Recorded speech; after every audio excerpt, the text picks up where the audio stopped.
প্রতিদিন সরিষার তেল মালিশ করলে কি হয় আপনি জানেন কি? লিঙ্গে প্রতিদিন সরিষার তেল মালিশ করলে কি হয় এটা জানলে আপনি প্রতিদিন সরিষার তেল আপনার লিঙ্গে মালিশ করবেন। কথাগুলো শুনে নিশ্চয়ই আপনারা অবাক হচ্ছেন, তবে ভিডিও না টেনে প্রথম থেকে শেষ পর্যন্ত দেখলে আপনাদের সব ভুল ভেঙে যাবে। ভিডিওটিতে আমি আপনাদের দেখাবো কিভাবে লিঙ্গে সরিষার তেল মালিশ করে ঘন্টার পর ঘন্টা মিলন করা যায়। তাহলে দেরি না করে চলুন ভিডিও শুরু করে দেই।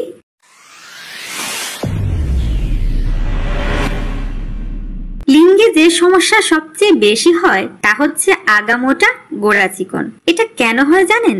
এটা হয় হস্তমৈথুনের কারণে। আপনি যদি 3 দিন পর পর একবার করে হস্তমৈথুন করে থাকেন তাহলে তেমন একটা সমস্যা হবে না, কিন্তু প্রতি 3 দিনে একবারের বেশি হস্তমৈথুন কোনোভাবেই করা যাবে না। যারা প্রবাসে থাকেন তাদের মধ্যে অনেকেই 2 ঘন্টা পর পর হস্তমৈথুন করে থাকেন। এটা মোটেই ঠিক না।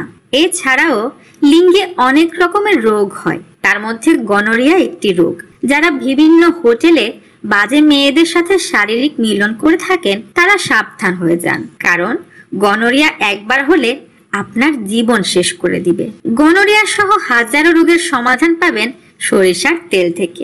এখন আমি আপনাদেরকে বলবো সরিষার তেল কখন লিঙ্গে ব্যবহার করবেন এবং কি নিয়মে ব্যবহার করবেন, সব আপনাদের এক এক করে বুঝিয়ে দিব। তো দর্শক, সাধারণত সরিষার তেল আমরা রান্নার কাজে ব্যবহার করে থাকি, অনেকে আবার শরীরে ব্যবহার করে থাকে। বেশিরভাগ ক্ষেত্রে ছোট ছোট বাচ্চাদের শরীরে সরিষার তেল ব্যবহার করে থাকে। সরিষার তেল লিঙ্গে ব্যবহারের পূর্বে অবশ্যই যাচাই করে নিতে হবে যে সরিষার তেলটি খাঁটি কিনা। দোকানে যেসব সরিষার তেল কিনতে পাওয়া যায় তা কিন্তু মোটেই ব্যবহার করা যাবে না। খাঁটি সরিষার তেলের মাঝে এমন কিছু গুণাগুণ আছে যা আপনার লিঙ্গের জন্য খুব জরুরি, তবে তেলটি কিন্তু খাঁটি সরিষার তেলই হতে হবে।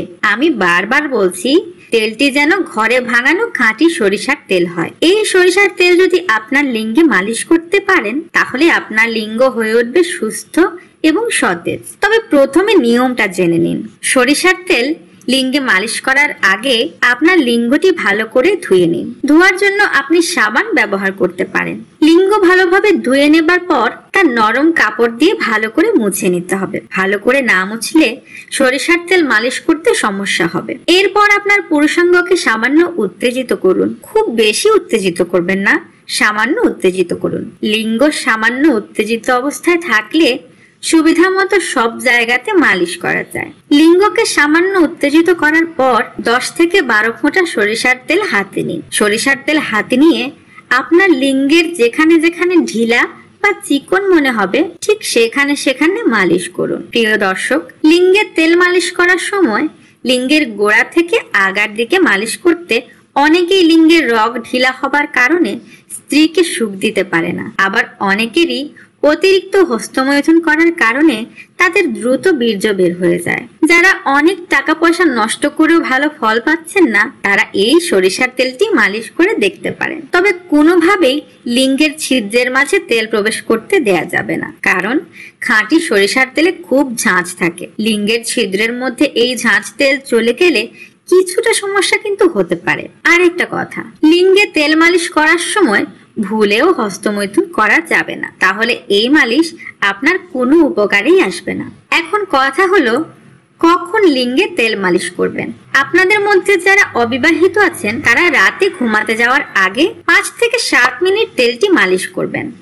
আর যারা বিবাহিত রয়েছেন তারা মিলনের পর তেলটি 5 থেকে 7 মিনিট লিঙ্গে মালিশ করতে পারেন। তেল মালিশ করার 20 মিনিটের মধ্যে দেখবেন যে তেলটি লিঙ্গের সাথে মিশে গেছে। তবে লিঙ্গে তেল মালিশ করার পর লিঙ্গ কিন্তু ধুয়ে ফেলবেন না, বরং এভাবেই রেখে দিবেন। পরের দিন গোসলের সময় আপনার পুরুষাঙ্গটি ভালো করে ধুয়ে ফেলবেন।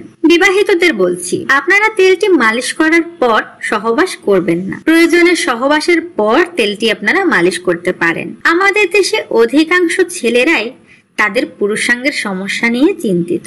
আপনি চাইলে ভিডিওটি শেয়ার করতে পারেন। আপনার একটি শেয়ার হাজারো ছেলেকে নতুন যৌবন ফিরিয়ে দিবে। সবশেষে বলবো, ভিডিওটিতে একটা লাইক দিন এবং আমাদের সাথেই থাকুন। সবার জন্য রইল শুভকামনা।